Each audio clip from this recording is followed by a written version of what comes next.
Niger, les USA poussés vers la porte de sortie, l'armée nigérienne a annoncé avoir saisi un important matériel de guerre et plusieurs documents américains lors d'un contrôle routier effectué lundi dans l'ouest du Niger, près de la frontière avec le Burkina Faso, dans le secteur de Terra.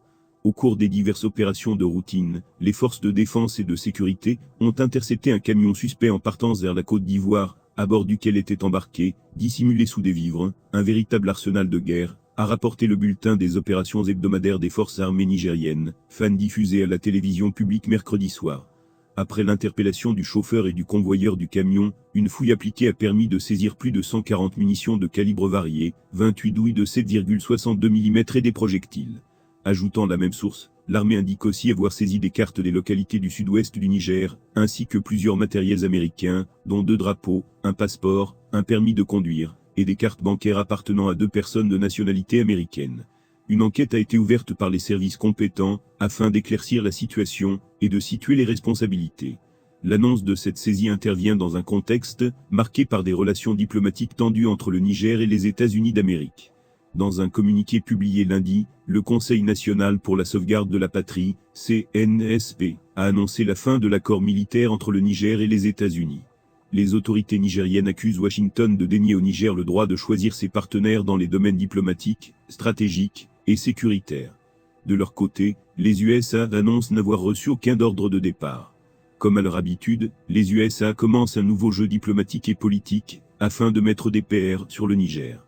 La réaction très vite de la gouvernance du Niger, qui fait suite à la visite d'une délégation US, visite imposée par la partie US en dehors de toutes les normes diplomatiques, témoigne de l'actuel état d'esprit d'une majorité de pays africains. Burkina Faso, cette réforme majeure changera toute la donne. Le pays profitera enfin de ses richesses, le secteur minier notamment. Les recettes de l'or pèsent lourd, dans l'économie du Burkina Faso, 14% du PIB et 79% des exportations, mais le pays pourrait profiter encore plus de ses richesses, pour amorcer son développement, et bâtir un avenir à ses enfants. Une des voies à la réforme du code minier, le gouvernement l'a acté le 20 mars 2024. Le texte actuellement en vigueur prévoit une participation gratuite de 10% de l'État dans les mines industrielles, pas plus. Ce n'est pas avec ça que les autorités burkinabées auront les moyens de leurs ambitions. Le 19 décembre dernier, on vous parlait d'une mine d'or, qui produit 11,35 tonnes par an, mais dont 90% appartiennent au Canada.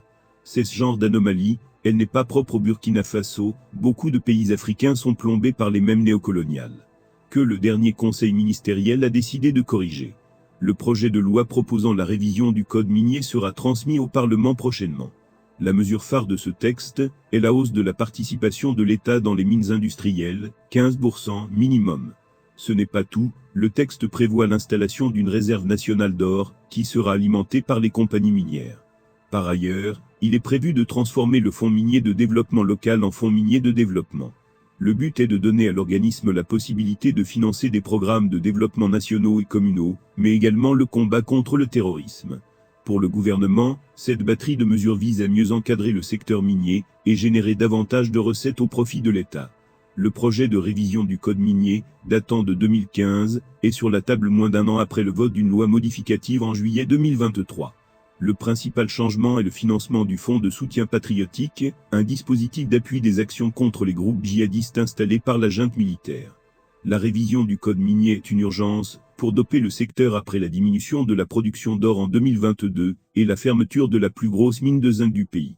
Le gouvernement a entamé en 2023 la construction de la première raffinerie d'or du Burkina Faso et a inauguré en 2024 une première usine de résidus miniers, plus un centre de traitement du minerai d'or dédié aux mineurs artisanaux. Il est question d'accroître la place de l'or et du secteur minier en général dans l'économie nationale, et le Burkina Faso en a les moyens. Il ne manquait que la volonté politique. Mali, pourquoi les mines d'or ne sont pas touchées par la crise électrique qui frappe le pays? Les compagnies minières opérant au Mali échappent à l'actuelle crise de l'électricité, car elles ne dépendent pas du réseau d'électricité nationale, selon les informations collectées par l'agence Ecofin. Les mines d'or disposent en effet de centrales électriques autonomes installées sur les sites. Historiquement, les mines d'or du Mali sont en majorité alimentées par des centrales thermiques fonctionnant au diesel. Cependant, ces dernières années, les compagnies minières opérant au Mali, comme dans d'autres pays africains, intègrent un peu plus le renouvelable dans leur mix énergétique. C'est le cas du deuxième producteur mondial d'or, Barrick Gold, qui exploite l'Oulogounkoto, la plus grande mine d'or du pays. La compagnie minière canadienne dispose en effet d'une centrale solaire de 60 MW, qui peut représenter jusqu'à 85% du mix énergétique de la mine. Barrick n'est pas la seule compagnie à exploiter le potentiel du Mali pour la production d'énergie solaire. Début 2021, une autre compagnie canadienne, B2Gold, a mis en service une nouvelle centrale solaire de 30 MW crête à la mine d'or de Fekola, la deuxième plus grande du pays. En 2022, l'installation a permis une réduction d'environ 38 000 tonnes des émissions de gaz à effet de serre. À noter que le Mali est le troisième producteur africain d'or, derrière le Ghana et l'Afrique du Sud.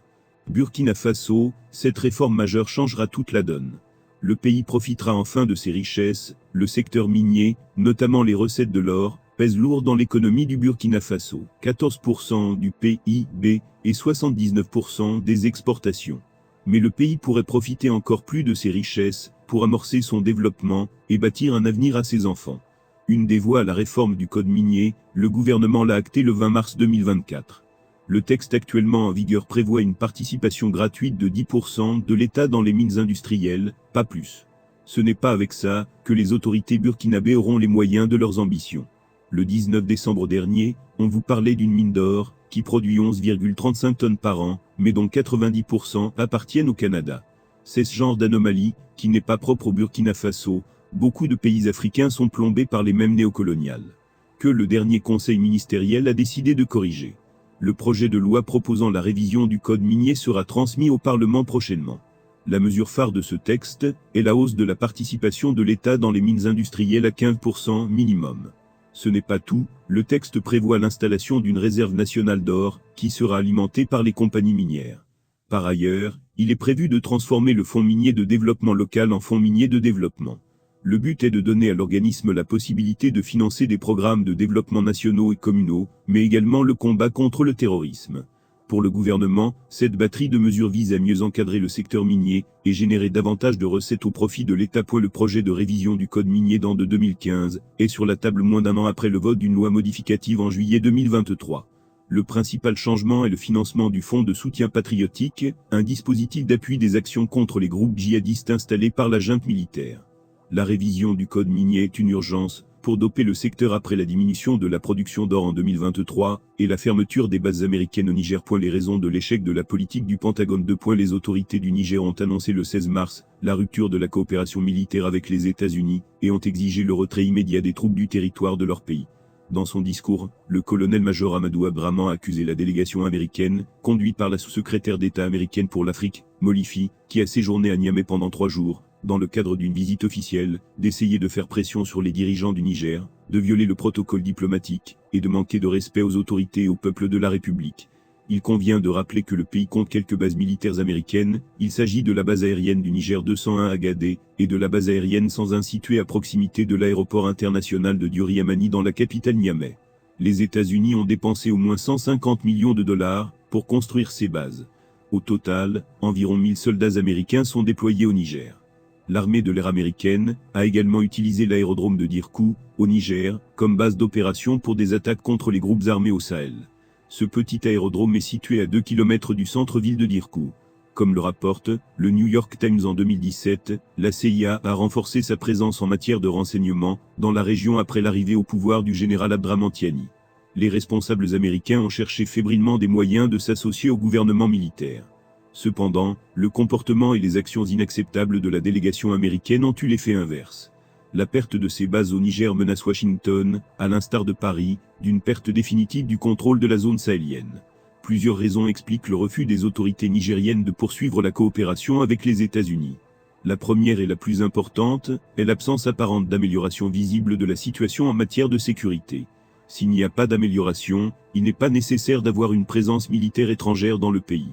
En outre, ni le Pentagone ni la CIA ne s'empressaient de partager des informations de renseignement avec les autorités du pays.